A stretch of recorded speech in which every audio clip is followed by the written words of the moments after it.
Hi everybody, this is Joy at Red Pine Quilt Shop. Today we are talking about scissors. So let's start by talking a little bit about how scissors are made and a little bit about scissors engineering. So first thing we're going to talk about is the blades of your scissors. Now a lot of people see a scissors and they think that those blades are perfectly flat. They're actually not. They have a little bit of a curve to them. If you look at your scissors, you should see a tiny little bit of sliver of light in between the blades. They actually have a curve. When you have your scissors closed, those ends are going to be touching, but as you open and close your scissors, those curves work against each other, and that's what helps to keep the scissors nice and tight throughout the entire length of the cut.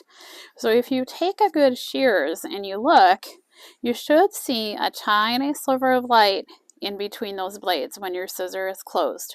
But that is part of what enables the scissors to cut so well. So scissors all have a pivot point button, so they have a button that is adjustable. You can tighten or loosen that to change the action of your scissors. You want it so that it's snug and the scissors are nice and tight, but not so tight that it's really hard for you to cut. So that is adjustable in most scissors, not all, but in most you can adjust that pivot point button screw. When you're working with a scissor that's a pinking shears, they are a little bit different again. Now this one, I think you guys can maybe see the gap in between the blades. It's a little more exaggerated on a pinking shears. You see how the end is touching, but there's a gap there. As we go through the motion though, that gap will close. Now a well-designed pinking shears is going to have an angle that's very precise on those pinking blades. We look at it and we see a zigzag, but it actually is not. I don't know if you guys can see it in the video, but there is an angle on those blades, and that angle changes throughout the blade. It starts and it pivots to give it a nice smooth range of motion. So that is a little bit about scissors design. So let's talk about the materials that scissors can be made out of. A lot of scissors are made out of stainless steel. Most of the scissors that you see in front of you are made out of carbon steel. Carbon steel is lighter. It's easy to sharpen to a very fine edge. You can actually get a sharper edge on a carbon steel scissors than you can get on a stainless steel scissors. So the carbon is nice in the fact that it's lightweight, and it is the scissor that can be sharpened to the sharpest, finest edge versus the stainless steel scissors. Stainless steel scissors are a little bit more rust resistant, so that's one nice thing about stainless steel. But all of your scissors should be kept nice and dry and clean when you're not using them. So let's start by talking a little bit about scissors maintenance. The first thing that you want to make sure that you do with your scissors is you don't want to do what we call air cutting, unless you're doing maintenance, which we'll talk about here in a second. But air cutting is basically opening and closing your scissors without any fabric in there.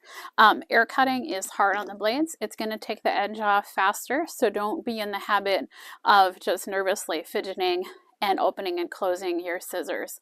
The other thing that you want to make sure with your scissors is that you keep them clean and dry. If they get anything gummy on the blades, you want to clean that off. You want to make sure that you're not leaving any moisture on them. One of the scissors that I have is a pruning shears, and obviously a pruning shears, you're not going to keep it dry while you're using it, but you do want to dry it off when you're done using it.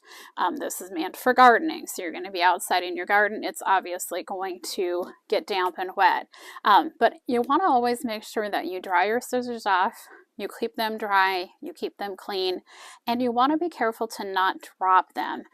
Dropping them is something that can cause nicks and chips in the blade, and then you're going to have a spot that's going to catch.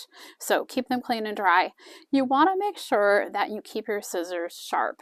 It's much easier to cut with a sharp tool. You're actually less apt to have a cutting accident cutting with a sharp blade than you are with a dull blade. So the scissors that I have laid out in front of me, these are all scissors from LDH.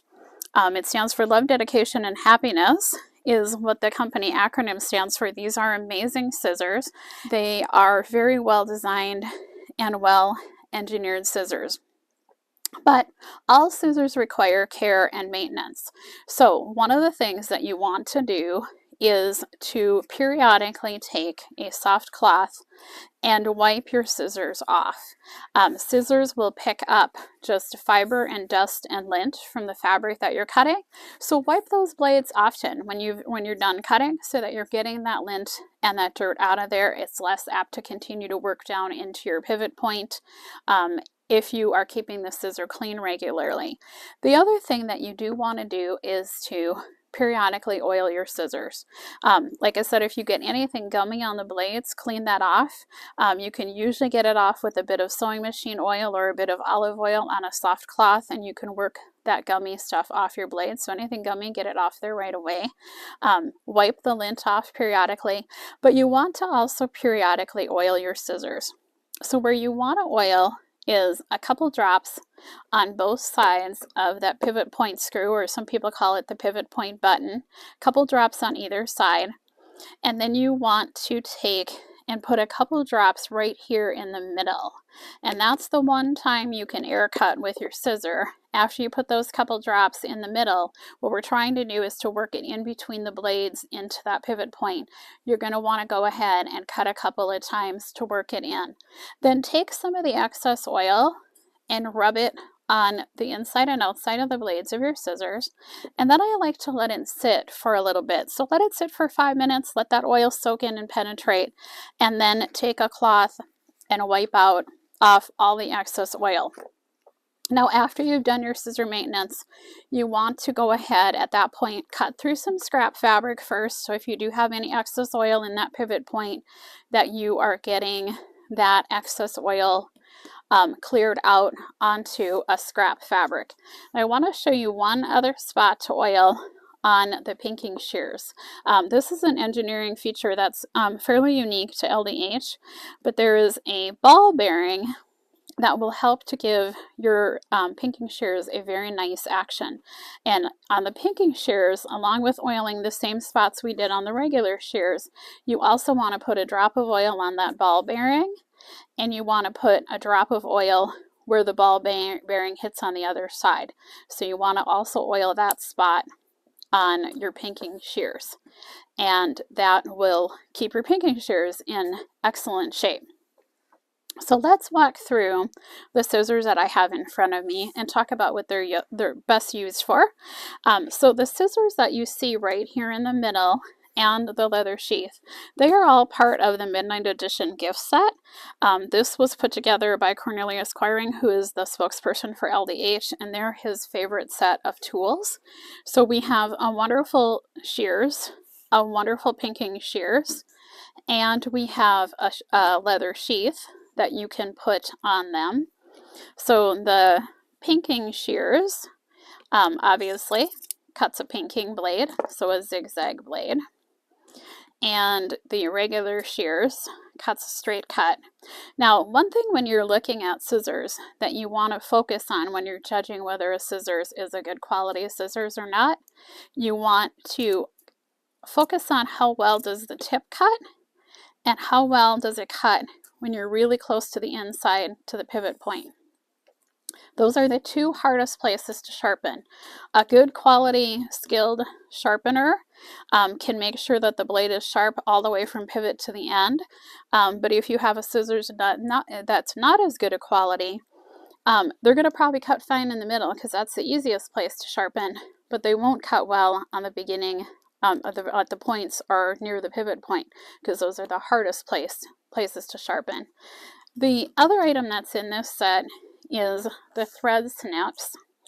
It comes with the plastic cover, and to use a thread snips like this, you want to run it over whichever finger is most comfortable for you. I have little hands, so I usually go on that finger because I want to have nice fine control of that blade. Now this is a thread snips, but it is also great for fine cutting. Anytime you need to do small cuts, it is fine for cutting fabric as well, and this can be sharpened also. So LDH does sharpening for their scissors. They have a wonderful 10-year warranty on their products. You can send your scissors into them for sharpening and know that they're getting sharpened by a skilled craftsperson.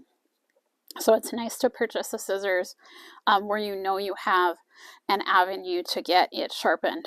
And they can sharpen all these tools. They can even sharpen a pinking shears, but you have to have a skilled craftsperson doing the sharpening. The other scissors that I have that I wanted to show you guys is a scallop pinking shears. So it's pinking shears, but it cuts a scallop instead of a zigzag. So that's kind of a fun one. The big shears that I showed you has a rubberized handle, which is really nice. It's a little bit soft on your hands and it's easy to pick up and grip. This is a craft scissors that has a shorter blade. Still cuts really well, but it's a little more of a utilitarian type scissor. And it has a fun handle. This one can be used for left or right handers. It's ambidextrous, and it's got a soft squishy handle, so it's really easy to pick up and use. This is a nice fine little embroidery scissors. Also has the big bow handle, so it's easy to get in and pick those up. So these are some fun scissor options that are nice to have in your tool set. So hopefully you learned a little bit today about how scissors are designed and engineered, and a little bit about how to take better care of your tools that you have in your toolkit. So take care of those cutting tools and they will do a good job for you when you need them. Thanks for joining us today.